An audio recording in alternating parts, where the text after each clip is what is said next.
Baik, peserta selanjutnya kategori putra dengan judul makro Tanda-tanda di Negeri Syam.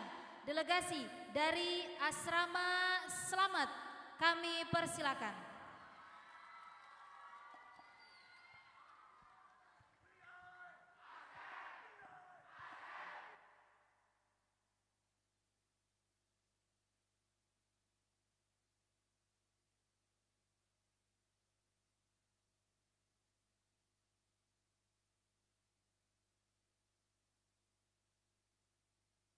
Cek.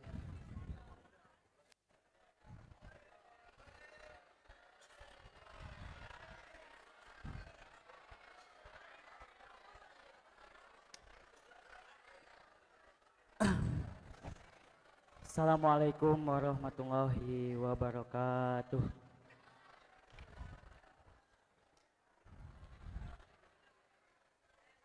Tanda-tanda di negeri Syam.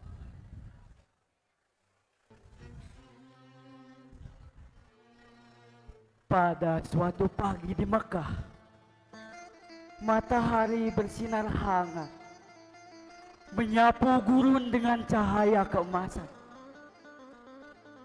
Seekor unta berdiri tenang, membawa bekal untuk perjalanan jauh.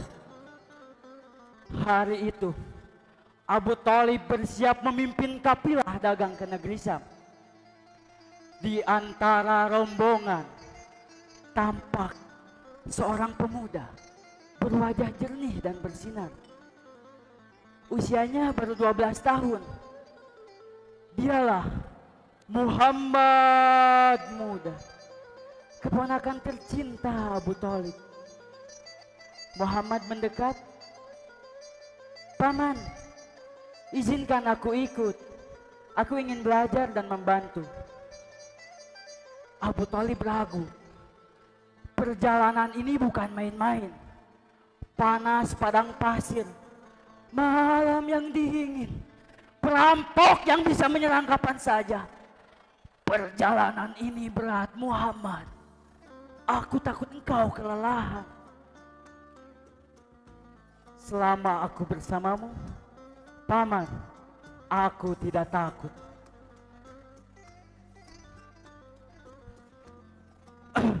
Saat itu juga mereka berangkat menyusuri padang pasir. Derap langkah unta terdengar berirama. Angin panas berhembus. Namun Muhammad Muda terus berjalan dengan semangat. Matanya menatap cakrawala yang luas. Setelah beberapa hari, mereka tiba di sebuah kota kecil di wilayah Busra, negeri Syam. Di sana tinggal seorang rahib bernama Bahiro yang jarang keluar dari biaranya. Namun hari itu Bahiro melihat sesuatu yang tak biasa. Ia memandang langit dan awan putih seolah mengikuti seorang pemuda dalam rombongan Quraisy itu. Bayangan pohon seolah menunduk saat pemuda itu lewat. Hatinya berdebar. Itu bukan orang biasa. Bahiro pun segera keluar dan menyambut rombongan Quraisy dengan ramah. "Wahai kaum Quraisy, singgahlah ke tempatku. Aku telah siapkan hidangan untuk kalian semua." Rombongan Quraisy terkejut. Aneh, biasanya ia tidak pernah peduli dengan kami. Namun mereka tetap menerima undangannya. Semua duduk menikmati hidangannya. Tapi Bahiro mengamati satu persatu wajah mereka dan tidak menemukan pemuda bercahaya itu. Ia bertanya, "Apakah kalian semua sudah hadir?" "Semua ada, kecuali seorang anak yang menjaga barang-barang di luar." "Panggil dia sekarang juga." Beberapa saat kemudian, Muhammad Muda pun masuk. Saat itu juga suasana ruangan berubah. Bahiro menatapnya. Wajahnya teduh, langkahnya tenang, seolah dunia menyambutnya. Siapa namamu anak muda? Aku Muhammad bin Abdullah. Siapa yang bersamamu? Pamanku Abu Thalib. Bahiro menatap Abu Thalib dan berkata pelan, jagalah anak ini baik-baik. Di wajahnya ada cahaya kenabian. Di tubuhnya ada tanda-tanda yang disebut dalam kitab suci kami. Apa maksudmu wahai rahib? Anak ini kelak akan menjadi nabi terakhir, pembawa risalah Tuhan bagi semesta alam. Lindungilah dia dari orang-orang yang berniat jahat. Abu Thalib menoleh ke arah Muhammad. Hatinya bergetar.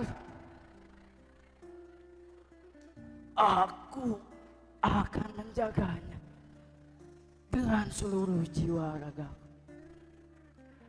Bahiro menatap ke arah Muhammad. Wahai anakku, suatu hari engkau akan membawa cahaya yang menerangi dunia. Muhammad tersenyum. Ia belum tahu betapa besar takdir yang menantinya. Tapi ia tahu Allah selalu menjaganya. Rombongan Quraisy pun melanjutkan perjalanan. Di sepanjang jalan, Abu Thalib tak henti mengingat, selalu mengingat kata-kata dari Bahiro. Ia semakin yakin bahwa keponakannya adalah anak istimewa yang kelak akan mengubah dunia. Dan benar, bertahun-tahun kemudian Muhammad muda itu diangkat menjadi rasul terakhir, pembawa semesta alam.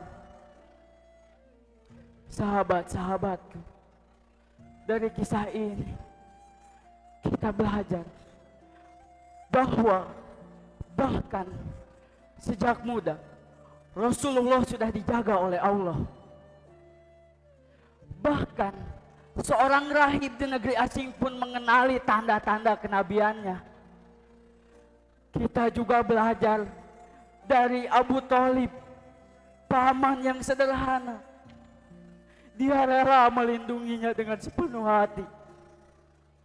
Dan dari Muhammad muda, kita belajar apa itu arti akhlak, keberanian, dan cahaya kejujuran.